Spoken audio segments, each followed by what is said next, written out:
ప్రతి మహిళ కూడా జీవితంలో అన్నీ కోల్పోయామని పదే పదే పదే కుంగిపోతున్న మహిళలందరికీ ప్రగతి గారు ఒక ఆదర్శం.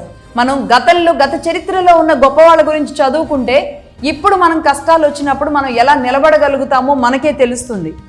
కానీ సరే, చదవలేని వాళ్ళకి ఇప్పుడుండి కళ్ళతో సోషల్ మీడియానైనా ఫాలో అయ్యే వాళ్ళకి ప్రత్యక్ష సాక్ష్యం, ప్రత్యక్ష నిదర్శనం ప్రగతి గారు అని చెప్పడంలో ఎలాంటి డౌట్ కూడా లేదు.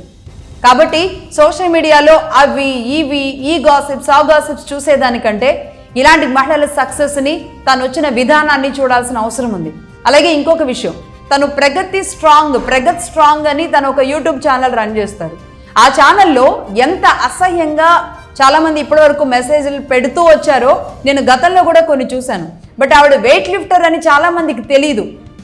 తెలిసిన వాళ్ళు తెలియని వాళ్ళు కూడా ఆవిడ వెయిట్ లిఫ్టింగ్ చేస్తున్న దాని మీద కామెంట్స్ పెట్టడం, జోక్స్ చేయడం. అంటే ఒక మహిళ ఈరోజు ఏ కార్యక్రమం చేస్తున్నా ఏదో ఒక రకంగా మాట్లాడుతున్న కొంతమంది సోకాల్డ్ వాళ్ళని ఏమనాలో అర్థం కాదు, కానీ వెధవలు అనాలి నిజానికి.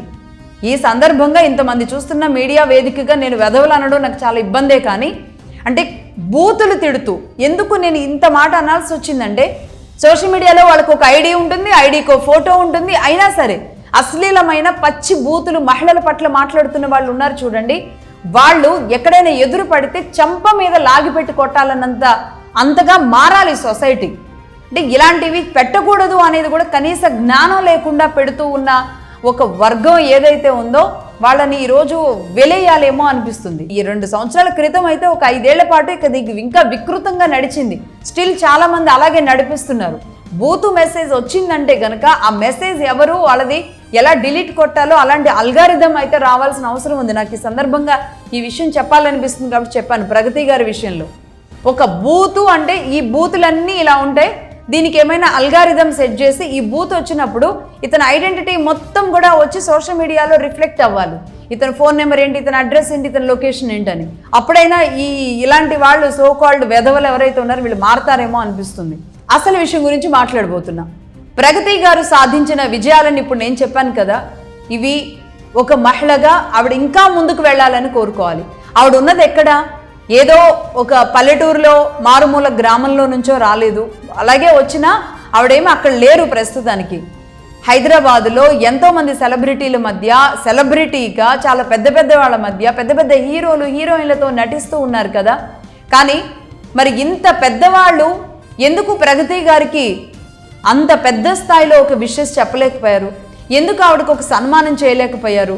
ఎందుకు ప్రతి ఒక్కరూ కూడా అంటే ఇమ్మీడియట్లీ తీసుకోవాల్సిన యాక్షన్, మరి మేము రేపు చేస్తాం ఎల్లుండి చేస్తామని ఎవరైనా నానుస్తూ ఉన్నారేమో తెలియదు. కానీ ఒక సినీ ఇండస్ట్రీ తరపు నుంచి, అలాగే 2 రాష్ట్ర ప్రభుత్వాల తరపు నుంచి, అలాగే స్పోర్ట్స్ అథారిటీస్ తరపు నుంచి, అలాగే స్పోర్ట్స్ మినిస్ట్రీ తరపు నుంచి, అలాగే సెంట్రల్ నుంచి ఎంతో మంది నుంచి ఈరోజు ప్రగతి గారికి ప్రశంసల జల్లు రావాలి. కనీసం ఆవిడికి విష్ చేస్తూ ట్వీట్స్ రావాలి. ఆవిడకి ఎప్పుడు మేము కలవబోతున్నాం, కనీసం ఆవిడకి మనం ఏం చేయొచ్చు మన సైడ్ నుంచి. ఇలాంటి వాళ్ళని మళ్ళీ మనం తయారు చేయాలన్నా, లేదంటే ఒలింపిక్స్ లాంటి చోటు కూడా under-15 లేదంటే above-15 లాంటి గేమ్స్ ఇలాంటివి ఉన్నాయా, ఉంటే ఈవిని మళ్ళీ మనం ఎక్కడ ఈవిని ప్రొజెక్ట్ చేసుకోవాలి, ఇలాంటి కొత్త ఆలోచనలు ఈరోజు ప్రభుత్వాలు కూడా చేయాలి. అలాగే తన పక్కనున్న వాళ్ళందరూ కూడా మాట్లాడాలి. ఈ రోజు వరకు అదే ఇంకెవరైనా సెలబ్రిటీ పెద్ద హీరోల కుటుంబాల్లో ఎవరైనా సాధిస్తే ఇలా ఉంటామా? లేదంటే ఏ రాజకీయ నాయకుడికి సంబంధించిన వాళ్ళు ఎవరైనా సాధిస్తే ఇలా ఉంటామా? లేదంటే ఒక మంచి పేరు పలుకుబడి ఉన్న ఒక కోచ్ దగ్గర ఉన్న విద్యార్థి గనక సాధిస్తే ఇలా ఉంటామా? సోషల్ మీడియాలో మాత్రమే తప్ప మెయిన్ స్ట్రీమ్ మీడియాలో కూడా అంత పెద్ద ప్రాధాన్యం ప్రగతి 4 పథకాలు అనేది స్థానం సంపాదించుకోలేదు అంటే నిజంగా ఇది విచారకరం. ఆవిడని మహిళగా చూసారా, లేదంటే క్యారెక్టర్ ఆర్టిస్ట్ కాబట్టి మాత్రమే అని చూసారా ఏమో తెలియదు. కానీ మొత్తానికి ఇది అన్నింటినీ పక్కన పెట్టి ఈరోజు దేశానికి, లేదంటే తను నిలబడడానికే చేసిన సాహసమే కావచ్చు, కానీ ఈరోజు దేశం గర్వించేలాగా, తెలుగు నేల గర్వించేలాగా ప్రగతి సాధించిన విజయాన్ని మనందరం పంచుకోవాల్సిన అవసరం ఖచ్చితంగా ఉంది. సో ఒక్కసారి నేను ప్రభుత్వాలకి, అలాగే పెద్దలకి, అందరికీ గుర్తు చేయడానికి ఈ విషయాలు చెప్తున్నాను. ఎవరో ఒకళ్ళు స్పందించే ఉంటారు, ఆవిడకి మెసేజెస్, ట్వీట్స్ లాంటివి పర్సనల్గా చేసే ఉంటారు. బట్ నా ఉద్దేశం అందరూ చేయలేదు అని కాదు. చెయ్యని వాళ్ళు ఎవరున్నారు, చేయాల్సిన వాళ్ళు కూడా ఖచ్చితంగా ఎవరున్నారు, వాళ్ళకి ఒకసారి చెప్పడమే నా ఉద్దేశం ఇందులో. అలాగే ప్రగతి గారు ఆల్ ది బెస్ట్. మీరు ఇలాంటి ఎన్నో విజయాలను సక్సెస్ఫుల్గా తీసుకువెళ్ళాలని. మహిళ అంటే కేవలం వంటింటి కుందేలుగానో లేదంటే నేను చెప్తూ ఉంటాను, మగవాడి మీద విజయం సాధించడానికి కేసులు ఇష్యూస్ చేసుకుంటూ మగవాడిని ప్రతిరోజు నిందిస్తూ ఉండే మహిళలుగానో కాకుండా నేనేంటి, నా బలం ఏంటి, నా శక్తి ఏంటి, మహిళ తలుచుకుంటే ఏం చేయొచ్చు అని నిరూపించారు కదా. రియల్లీ హ్యాట్స్ ఆఫ్ ప్రగతి గారు. All the best. మీరు ఇంకా ఇలాంటి ఎన్నో సక్సెస్లు చవి చూడాలని మగధా న్యూస్ మనస్ఫూర్తిగా కోరుకుంటుంది.